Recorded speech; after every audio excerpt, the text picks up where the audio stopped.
Hello students, सर्वनाम की analysis video में आप सभी लोगों का स्वागत है। यहाँ पे आप देख सकते हैं कि सर्वनाम शब्द दो शब्दों सर्व प्लस नाम से मिल करके बना है।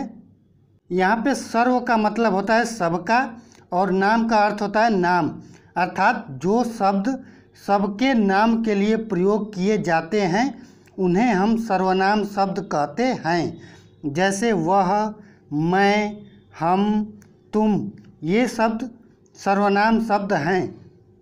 अब स्टूडेंट्स, जैसे ये शब्द वह है, यह राम के लिए भी यूज हो सकता है, मोहन के लिए, सोहन के लिए, किसी के लिए भी यूज किया जा सकता है, इसलिए वह सर्वनाम शब्द होगा। ठीक इसी तरह से मैं शब्द का प्रयोग कोई भी पुरुष या स्त्री अपने लिए कर सकता है, इसलिए मैं शब्द भी सर्वनाम होगा। तो स्टूडेंट्स, इस तरह से सर्वनाम की एक परिभाषा आपको स्पष्ट हो गई होगी कि वे शब्द जो सबके नामों के लिए प्रयोग किए जाते हैं उन्हें हम सर्वनाम कहते हैं। अब सर्वनाम का हम एक और परिभाषा देखते हैं। यहाँ पे लिखा है कि संज्ञा के स्थान पर प्रयोग होने वाले शब्दों को सर्वनाम कहते हैं। अब आइए इसको समझते हैं कि इसका क्या अर्थ है। एक उदाहरण मैंने दिया है कि राम एक छात्र है, राम प्रतिदिन स्कूल जाता है, राम रोजाना अपना गृह कार्य करता है। अब स्टूडेंट्स, यहाँ पे 3 वाक्य दिए हुए हैं जिनमें कर्ता राम बार बार आ रहा है। चूँकि हिंदी का जो व्याकरण है वो ये कहता है कि अगर एक ही व्यक्ति के बारे में बात किया जाता है तो बार बार उस व्यक्ति का नाम नहीं लिखा जाएगा। मतलब कि यदि हम राम का प्रयोग कर रहे हैं तो बार बार सेंटेंस में हम राम का प्रयोग नहीं करेंगे। मतलब यह कि ऊपर जो 3 सेंटेंस लिखे हुए हैं उसमें पहला सेंटेंस तो बिल्कुल सही है, लेकिन बाकी के जो 2 सेंटेंस हैं वो हिंदी व्याकरण के नियम के अनुसार गलत हैं। तो अब आइए देखते हैं कि उसको ठीक करने के लिए हम क्या करेंगे। तो यहाँ पे मैंने फिर से लिखा है, राम एक छात्र है, वह प्रतिदिन स्कूल जाता है, वह रोजाना अपना गृह कार्य करता है। अब स्टूडेंट्स, यहाँ पे आप देख सकते हैं कि यहाँ पे बार बार राम का प्रयोग न करके राम के स्थान पे वह यहाँ पे वह का प्रयोग किया गया है। फिर यहाँ पे आप देख सकते हैं कि राम के स्थान पे वह का प्रयोग किया गया है। अब चूंकि राम एक नाम है जो कि संज्ञा है, तो इस राम नाम को हटा करके हमने वहाँ पे वह शब्द का प्रयोग किया है। इसका मतलब कि संज्ञा के स्थान पर जो भी शब्द प्रयोग किए जाते हैं उनको हम सर्वनाम कहते हैं। तो स्टूडेंट्स, अब हम देखेंगे सर्वनाम के भेद। तो यहाँ पे लिखा है सर्वनाम के 6 भेद होते हैं।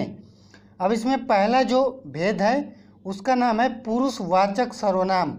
इंग्लिश में इसको हम कहते हैं पर्सनल प्रोनाउन। तो पुरुषवाचक सर्वनाम की जो परिभाषा है वो ये है कि जिस सर्वनाम का प्रयोग वक्ता अपने लिए, श्रोता के लिए तथा किसी अन्य के लिए करता है उन्हें पुरुषवाचक सर्वनाम कहते हैं। जैसे कि मैं, हम, तुम, आप, वे आदि। अब स्टूडेंट, यहाँ पे जो पुरुषवाचक सर्वनाम लिखा गया है, यहाँ पे जो पुरुष शब्द लिखा गया है, इससे आपको कन्फ्यूजन हो सकता है। यहाँ से आप ये अर्थ निकाल सकते हैं कि वे शब्द जो पुरुषों के बारे में बताते हैं उन्हें पुरुषवाचक सर्वनाम कहते हैं, लेकिन ऐसा नहीं है। इंग्लिश में आप देखेंगे इसको पर्सनल बोला जा रहा है। तो कहने का मतलब ये है कि पुरुषवाचक सर्वनाम वे सर्वनाम शब्द हैं जो पुरुष तथा स्त्री दोनों के लिए प्रयोग किए जाते हैं। अर्थात यहाँ पे जो वक्ता है वो पुरुष भी हो सकता है, स्त्री भी हो सकती है। यहाँ पे जो श्रोता है वो भी या तो पुरुष हो सकता है या स्त्री हो सकती है। ठीक इसी तरह से यहाँ पे किसी अन्य की अगर बात की गई है तो ये भी या तो पुरुष हो सकता है या स्त्री हो सकते हैं। चूँकि यहाँ पे कन्फ्यूजन बन सकता था, इसलिए मैंने यहाँ पे आपको समझाना उचित समझा। अब हम देखते हैं पुरुषवाचक सर्वनाम के भेद। तो पुरुषवाचक सर्वनाम के 3 भेद होते हैं। स्टूडेंट्स, आपको कंफ्यूज नहीं होना है। सर्वनाम के 6 भेद होते हैं, जिसमें पहला है पुरुषवाचक सर्वनाम। उसके फिर से 3 भेद होते हैं, जिसमें पहला है उत्तम पुरुष। जिन सर्वनाम शब्दों का प्रयोग वक्ता अपने लिए करता है उसे वह उत्तम पुरुष कहलाता है। जैसे मैं, हम, मेरा, हमारा। मान लीजिए स्टूडेंट कि आप एक वक्ता हैं, आप अपनी बात कह रहे हैं, तो आप अपने लिए कौन सा शब्द प्रयोग कर सकते हैं? तो आप मैं कह सकते हैं, हम कह सकते हैं, मेरा, हमारा, इन शब्दों का प्रयोग कर सकते हैं। तो ये सब शब्द उत्तम पुरुष कहलाएंगे। अब यहाँ पे दूसरा है मध्यम पुरुष। जिन सर्वनाम शब्दों का प्रयोग वक्ता श्रोता के लिए करता है मध्यम पुरुष कहलाता है। जैसे तुम, आप, तुम्हारा, आपका, आप लोग। ठीक है, फिर से आप मान लीजिए कि आप एक वक्ता हैं, आप अपनी बात श्रोता से कह रहे हैं, तो आप श्रोता के लिए कौन कौन सा शब्द प्रयोग कर सकते हैं? तो आप तुम कह सकते हैं, तुम्हारा कह सकते हैं, आप कह सकते हैं, आपका कह सकते हैं। तो ये जो शब्द हैं तुम, तुम्हारा, आप, आपका, ये सारे शब्द मध्यम पुरुष वाचक सर्वनाम के अंतर्गत आते हैं। तीसरा सर्वनाम है अन्य पुरुष। जिन सर्वनाम शब्दों का प्रयोग वक्ता किसी अन्य व्यक्ति के लिए करता है अन्य पुरुष वाचक कहलाता है।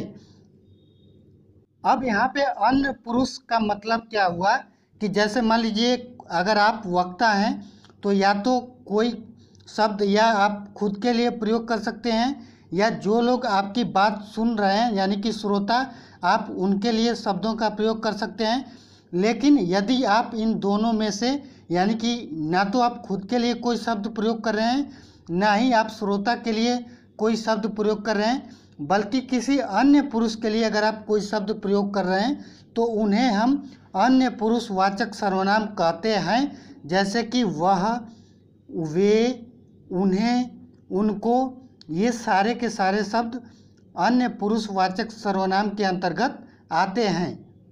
अब स्टूडेंट्स, सर्वनाम का जो दूसरा भेद है उसका नाम है निश्चयवाचक सर्वनाम, डेमोन्स्ट्रेटिव प्रोनाउन।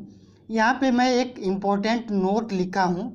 लिखा है कि निश्चयवाचक सर्वनाम को हम संकेतवाचक सर्वनाम भी कहा जाता है। तो इस बात को आपको याद रखना है, कॉम्पिटिटिव पॉइंट ऑफ व्यू से बहुत ज़्यादा इम्पोर्टेंट है। अब हम देखते हैं निश्चयवाचक सर्वनाम के परिभाषा को। यहाँ पे लिखा है जिन सर्वनाम शब्दों का प्रयोग किसी निश्चित व्यक्ति, वस्तु या स्थान के बारे में संकेत करने के लिए होता है उन्हें निश्चयवाचक सर्वनाम कहते हैं। जैसे वह मेरी बहन है, यह मेरी गुड़िया है, यह मेरा घर है। तो यहाँ पे जो भी शब्द हैं जैसे कि वह, यह, ये सारे शब्द किसी निश्चित वस्तु की ओर संकेत कर रहे हैं, इसलिए इन्हें हम निश्चय सर्वनाम के अंतर्गत रखेंगे। सर्वनाम का जो तीसरा भेद है उसका नाम है अनिश्चयवाचक सर्वनाम, इनडेफिनिट प्रोनाउन। इसका परिभाषा है कि जिन सर्वनाम शब्दों से किसी निश्चित व्यक्ति, वस्तु या स्थान का बोध नहीं होता है उन्हें अनिश्चयवाचक सर्वनाम कहते हैं। जैसे दरवाजे पे कोई खड़ा है। दूसरा है किसी ने दरवाज़ा खटखटाया है। तो यहाँ पे जो शब्द हैं कोई या किसी, इससे किसी निश्चित व्यक्ति के बारे में पता नहीं चलता है, इसलिए इन्हें हम अनिश्चयवाचक सर्वनाम के अंतर्गत रखेंगे। सर्वनाम का जो चौथा भेद है उसका नाम है संबंधवाचक सर्वनाम, रिलेटिव प्रोनाउन। इसका परिभाषा है कि जो सर्वनाम शब्द वाक्य में आए दूसरे सर्वनाम शब्द से संबंध बताते हैं उन्हें संबंधवाचक सर्वनाम कहते हैं। जैसे जैसा, वैसा, जो, वो, जो, सो आदि संबंधवाचक सर्वनाम शब्द हैं। उदाहरण, जैसा करोगे वैसा भरोगे। तो यहाँ पे आप देख सकते हैं कि जैसा और वैसा का एक संबंध है, इसलिए इन्हें हम संबंधवाचक सर्वनाम कहेंगे। ठीक इसी तरह से लिखा है कि जो मेहनत करेगा वो सफल होगा। तो यहाँ पे जो और वो शब्द आपस में एक संबंध दर्शा रहे हैं, इसलिए इन्हें हम संबंधवाचक सर्वनाम के अंतर्गत रखेंगे। सर्वनाम का पांचवा भेद है प्रश्नवाचक सर्वनाम, इंट्रोगेटिव प्रोनाउन।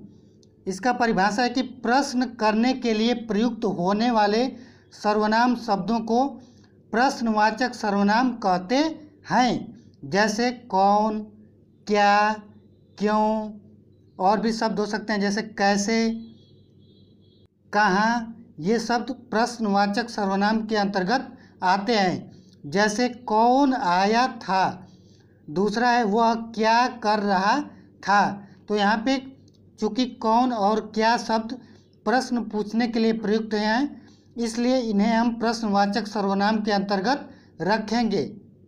सर्वनाम का जो छठवां और आखिरी भेद है वो है निजवाचक सर्वनाम। इस इंग्लिश में इसको कहेंगे रिफ्लेक्सिव प्रोनाउन।